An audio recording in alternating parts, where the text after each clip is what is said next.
उधमपुर में एक बार फिर से दी आतंकवादियों ने दस्तक। सत श्री अकाल, आदाब, नमस्ते। मैं सिमरनदीप कौर आप सारे दर्शकों का प्रभारत न्यूज में स्वागत करती हूं। दर्शकों, इस समय की बड़ी खबर जो है वो उधमपुर से निकलकर सामने आ रही है, जहां पर एक बार फिर से आतंकवादी, 2-3 आतंकवादी जो हैं वो देखे गए हैं। सूत्रों के हवाले से ये खबर जो है निकलकर सामने आ रही है, जहां पर इस समय वहां पर जो है इनकाउंटर जो है वो शुरू हो चुका है। क्या है पूरी खबर, आइए विस्तार से जानते हैं। आपको बताना चाहूंगी कि उधमपुर रामनगर तहसील के जोफर इलाके में जो है आतंकवादी जो हैं वो कहीं ना कहीं दिखे, और जिसके बाद मैं आपको बता दूं कि पुलिस और आतंकवादियों के बीच में जो है वो मुठभेड़ शुरू हो चुकी है। जी हाँ, इस समय भी वहां पर पूरे एरिया को जो है वो कॉर्डन ऑफ कर दिया गया है। साथ ही साथ सर्च ऑपरेशन भी जो है वो चलाया जा रहा है। लगातार चप्पे चप्पे को जो है वो खंगाला जा रहा है। बताना चाहूंगी कि अगर इससे पहले की अगर बात करें, जिस तरह से पहले भी आपके साथ खबर साझी की थी कि उधमपुर के मचालता एरिया में भी जो है कुछ संदिग्ध आतंकवादी जो हैं वो देखे गए थे, और जिसके बाद एरिया को जो है वो सर्च ऑपरेशन चलाया गया और सिक्योरिटी फोर्सेस द्वारा जो है लगातार अपना कार्य जो है वो किया जा रहा है। लेकिन अगर बात करें तो लगातार जम्मू कश्मीर में जो है कहीं ना कहीं आतंकवादी गतिविधियों में जो है वो कहीं ना कहीं इजाफा जो है वो देखने को मिल रहा है। पहले कठुआ, फिर उधमपुर, तो अब दोबारा से उधमपुर से कहीं ना कहीं जो है ये खबर निकलकर सामने आ रही है कि अब 2-3 आतंकवादी जो हैं यहाँ पर देखे गए हैं।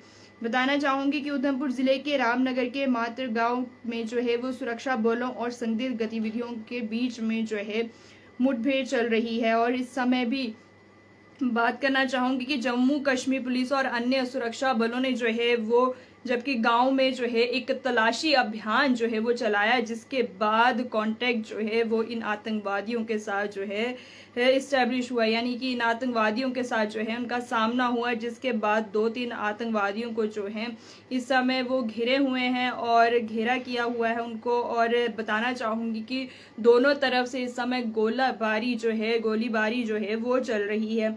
इस समय बताना चाहूंगी कि सिक्योरिटी फोर्सेस लगातार कोशिश कर रही हैं कि इन्हें जो है वो ढेर किया जाए। पहले की भी अगर हम बात करें तो जिस तरह से कठुए में जो एनकाउंटर हुआ था, काफ़ी ज़्यादा अगर बात करें तो काफ़ी दिन तक ये एनकाउंटर जो है लगातार उनकी तलाशी, उन जिनमें से 5 में से सिर्फ 2 आतंकवादी जो हैं वो मार गिराए गए थे, और जिसके बाद 3 आतंकवादी जो हैं अलग अलग जगहों पर, अलग अलग कठुआ के इलाकों में जो हैं वो कहीं ना कहीं छिपने की लगातार जो है वो कोशिश कर रहे हैं। जी हाँ, आपकी बड़ी खबर जो है निकलकर सामने आ रही है उधमपुर से, जहां पर मैं आपको बताना चाहूंगी कि इस समय वहां पर एनकाउंटर जो है वो हमारे सुरक्षा बलों और साथ ही साथ आतंकवादियों के बीच में जो है वो शुरू हो चुका है।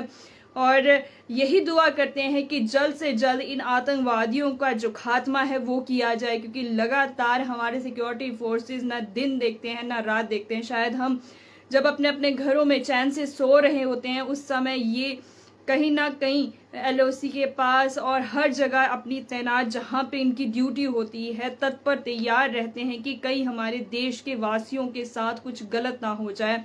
लगातार अपनी पैनी नज़र जो है वो हमारे सिक्योरिटी फोर्सेस ने रखी हुई है, बिना अपनी जान की परवाह किए, बिना अपने परिवार की परवाह किए बिना लगातार जो है वो देश की रक्षा कर रहे हैं।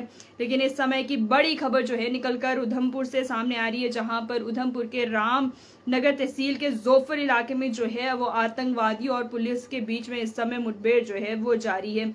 लेकिन इस समय किसी भी कैजुअलिटी की खबर जो है वो नहीं आई। सूत्रों के हवाले से ये खबर जो है निकलकर सामने आ रही है कि यहाँ पर मौके पर जो बताना चाहूंगी कि मौके पर इस समय वहाँ पर डीआईजी उधमपुर रियासी रेंज जो कि वहाँ पर जो है पहुँच चुके हैं, और वहाँ पे एरिया का जो है वो इलाके का जायजा जो है वो लिया जा रहा है। सिक्योरिटी फोर्सेस द्वारा भी लगातार जो है इस समय उन आतंकवादियों को ढेर करने की पूरी लगातार जो है वो कोशिश की जा रही है। और जितने भी आम व्यक्ति हैं उनसे ये अपील की जा रही है कि अगर आप भी किसी संदिग्ध को देखते हैं तो ज़रूर नज़दीकी पुलिस स्टेशन या फिर सिक्योरिटी फोर्सेस को ज़रूर इसकी सूचना दें, क्योंकि जहां पर अगर हम बात करें तो हमारी सिक्योरिटी फोर्सेस जो है दिन रात जो है अपना इसी में वक्त जो है बिता रहे हैं, या अगर बात करें तो कहीं ना कहीं देश की रक्षा जो है वो कर रहे हैं। तो कहीं ना कहीं आम इंसान का भी ये फर्ज बन जाता है कि जहां पर भी ऐसा कुछ संदिग्ध देखे तो कोई भी गलत घटना होने से पहले जो है वो सिक्योरिटी फोर्सेस और पुलिस को जो है इसकी सूचना दें। आगे और क्या क्या इससे जुड़ी अपडेट्स रहेंगी ज़रूर आपके साथ साझी करते रहूंगी। समय हो गया अब आपसे इजाज़त लेने का। जाने से पहले लाइक, सब्सक्राइब, शेयर, कमेंट करना ना भूलें और मुझे दीजिए इजाज़त। धन्यवाद।